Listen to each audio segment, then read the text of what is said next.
What's up everyone, Howie Moves here. Today I'm going to show you how to use layering with intention to create powerful hard techno and Schranz drums every time. If you want the full project file and samples, they're available on my Patreon at the link at the top of the description. It's an affordable, ready-to-use template that you can use to build your own tracks. I appreciate all the support. Now let's get into it. This is the full beat.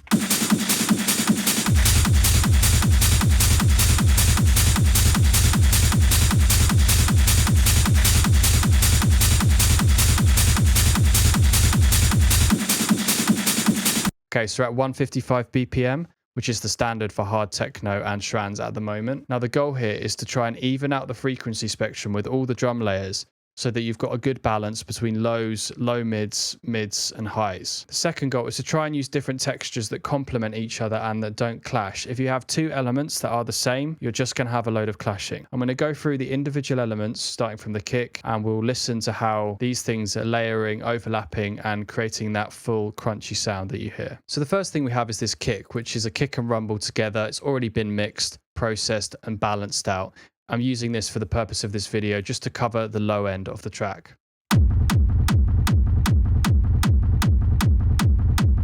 It's quite a clicky Schranz kick, so the kick is covering pretty much the whole spectrum, but it's definitely got that weight in the low end, and the rumble is quite deep, not too many mids or highs, but it's got a little bit of presence in there. The next thing I reach for is like a Schranzy distorted hat loop in the middle, and this is the sort of thing you're looking for.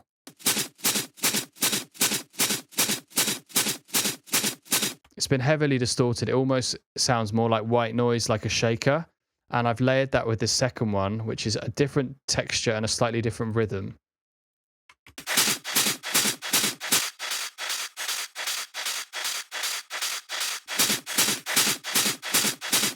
So that works quite well because they are slightly different textures, and the second one's almost more like an atmosphere and it's wider. And together they create this thicker sound.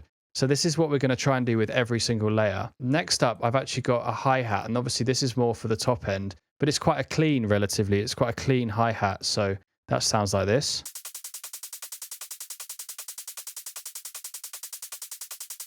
So that's actually just going to sit just above those two kind of distorted mid-rangey hats, and that's going to give a bit more energy in the high end. So let's listen to those three together. Without the hat.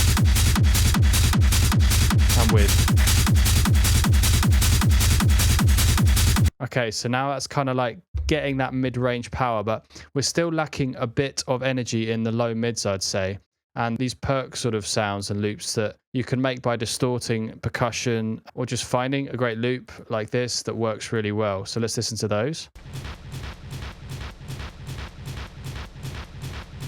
And that's kind of sitting again in that low mids. If we look at the EQ, sort of around 100. It's not got too much highs.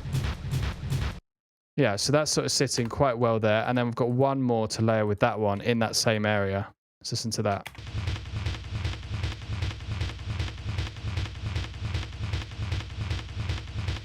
So as you can see, I've actually left the low end in on these loops, and you have a choice to kind of leave some of that low end rumble from these loops or to cut it out.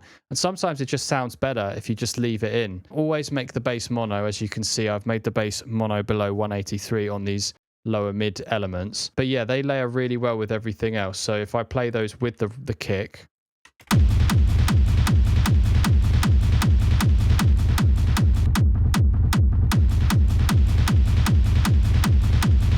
it's now sounding a bit more like a warehouse. So those really add something. They're a bit more subtle than everything else, but they work really well. Okay, so then we're going to add some more high-end elements, and I'll go over the open hat first because it's sort of a fundamental of this sound. I've just removed a few resonances, but again, it's a bit more clean. You can actually go in here and pitch this down if you want a bit more of a darker sound and a little bit less bright, but it's all about how it kind of interacts with the other elements. It won't sound like that pure open hat on its own, but when you mix it in with everything else and add a little bit of crunch to it with a glue compressor, a bit of soft clipping, you can put this on the drum bus or you can put this on the master. I use this soft clipping here and just drive it into it a little bit with everything else. I'll play that all together.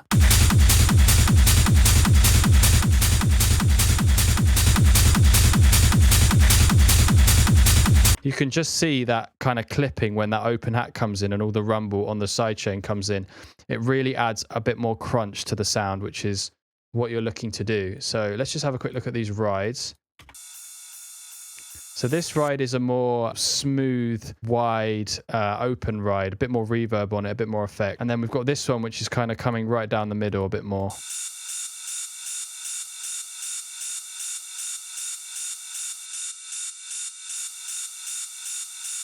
So again, they really complement each other. They're slightly different textures, slightly different sounds. So with every single layer, you're just looking, you're almost like surgically putting in mid-range elements, low mids elements, trying to find different textures, sometimes using the same element, but finding a different texture within that element. Now you've got that foundation, you can add your bass, your stabs, your leads, your pads, whatever you want. But if you can get that powerful driving drums at the beginning, then your whole track is going to be a lot easier to make, because this is one of the most important things for this genre, for the hard techno and Schranz genre. There's a lot of Schranz in the top 100 on Beatport at the moment, so definitely a good skill to have, but it's all about layering loops in the right way.